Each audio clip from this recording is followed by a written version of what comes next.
Assalamualaikum warahmatullahi wabarakatuh. Saya Dian Islamiati NIM 18 10 30 11 16. Di sini saya akan menjelaskan pedoman rehabilitasi sprain ankle.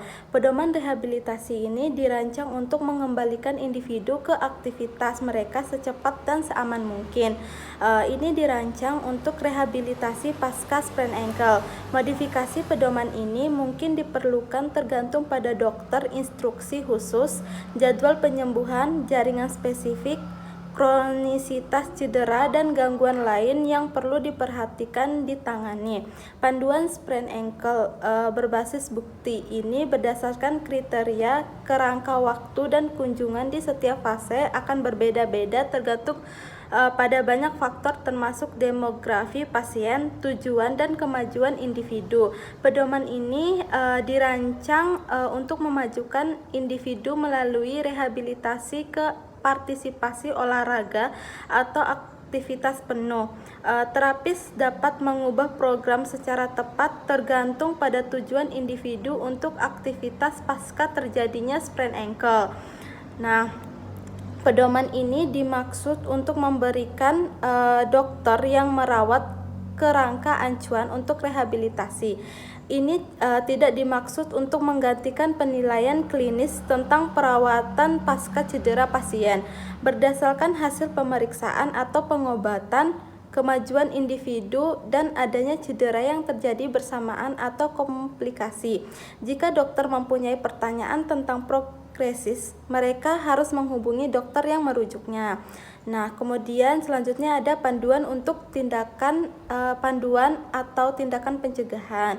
Garis waktu penyembuhan umum yang bervariasi tetapi dapat diperkirakan rata-rata 2-6 minggu. Selama fase akut, hindari aktivitas yang menekan ligamen pada permukaan lateral atau medial kaki. Kemudian yang pertama yaitu lateral atau paling sering cedera, ligamentum talofibular anterior, ligamentum talofibular posterior, ligamentum calcaneus fibular. Kemudian yang kedua itu secara medial, lebih jarang cedera, ligamen deltoid superficial dan yang dalam. Kemudian yang ketiga yaitu syndesmotik. Lihat pedoman rehabilitasi keselau pergelangan kaki tinggi. ROM atau kekuatan umum yang ada pada awal rehabilitasi sangat bervariasi. Pasien berisiko mengalami sprain ankle berulang dan perkembangan ketidakstabilan pergelangan kaki kronis. Singkirkan patah tulang atau kebutuhan untuk pencitraan lebih lanjut melalui penggunaan Ottawa ankle rulers atau tidak masuk anak di bawah 6 tahun atau wanita hamil. Yang pertama yaitu nyeri tulang sepanjang 6 cm distal dari tepi posterior tibia atau ujung malleolus medial. Kemudian yang kedua nyeri tulang sepanjang 6 cm distal dari tepi posterior fibula atau ujung malleolus lateral.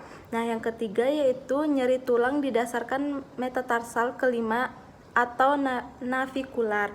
Yang keempat yaitu ketidakmampuan untuk menahan beban dengan segera dan di unit gawat darurat selama 4 langkah. Hindari aktivitas yang meningkatkan nyeri atau pembengkakan. Selanjutnya yaitu pedoman rehabilitasi sprain ankle. Yang pertama yaitu tahap 1 yaitu fase akut, itu minggu ke 0 sampai dengan minggu kedua. Kunjungan yang diharapkan yaitu 2-6 kali.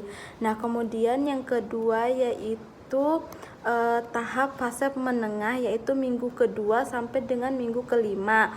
Kunjungan yang diharapkan 6-8 kali.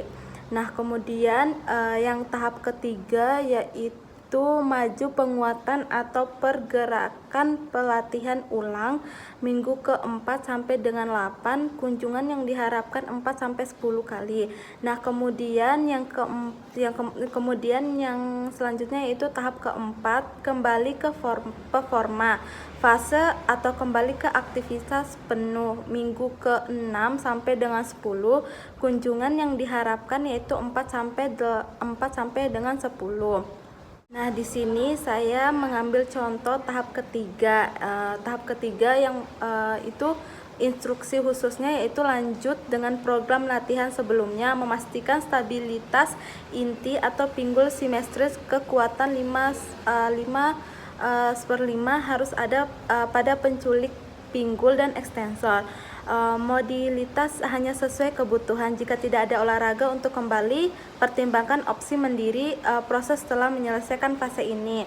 Nah, perawatan yang disarankan yaitu terapi manual, kerja jaringan lunak, tolokrural dan subtalar gliders untuk meningkatkan mobilitas pergelangan kaki. Nah, latihannya yaitu latihan penguatan proprioseptif dan ketangkasan atau kekuatan pemula. Nah, di sini saya mengambil contoh latihan yang ketiga ini, yaitu contoh latihannya itu ada dewan BAP yang tetap berdiri, kemudian lari treadmill dengan berbagai tanjakan, kemudian melangkah ke samping, kemudian BOSU squat, kemudian BOSU menerjang, kemudian papat depan atau samping dengan progresis, kemudian menjembatani dengan perkembangan, kemudian melompat dengan dua kaki ke depan, ke belakang, ke samping, kemudian jogging atau lari di lahan kering.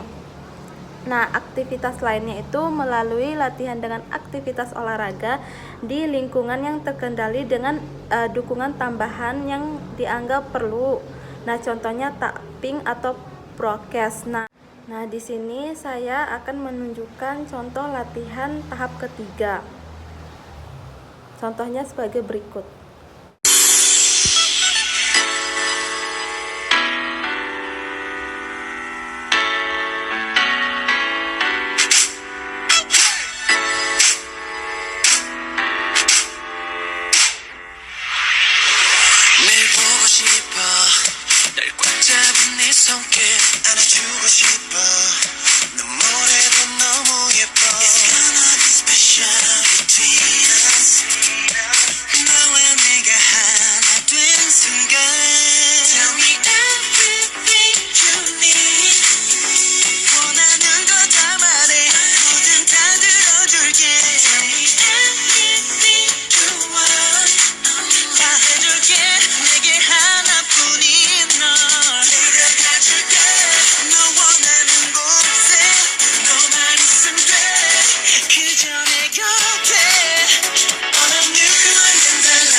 상살 없는 감옥이라도 좋아 평생 네 맘만의 꿈날 가다줘 시간이 지나도 널 보면 설레기만 해 내겐 이뿐만이 너무나 편한 집 같아 까칠한 말 아래층은 없어 내가 입 맞출게 Tell me everything you need 원하는 거 다 말해 뭐든 다 들어줄게 Tell me everything you want 약속할게 너만이 전부란 걸 들어가줄게 너 원하는 곳에 너만 있으면 돼 그저 내 곁에 너란 느낌과는 달라 내 눈 보면 알잖아 날 원하면 언제든 말해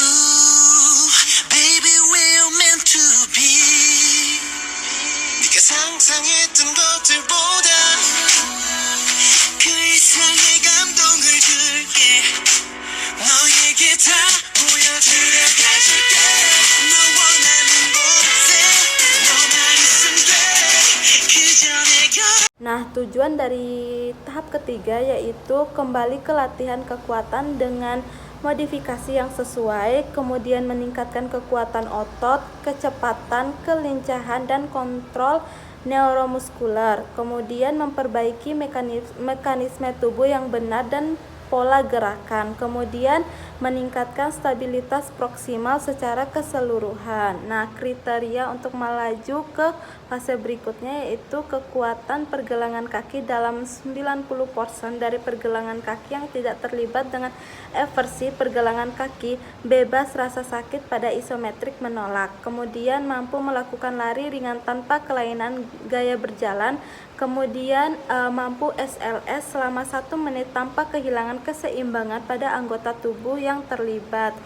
Nah, kemudian itu aja yang bisa saya jelaskan. Sekian dari saya. Mohon maaf apabila ada kesalahan atau tutur kata yang salah. Mohon dimaafkan. Wabillahi taufik wal hidayah. Wassalamualaikum warahmatullahi wabarakatuh.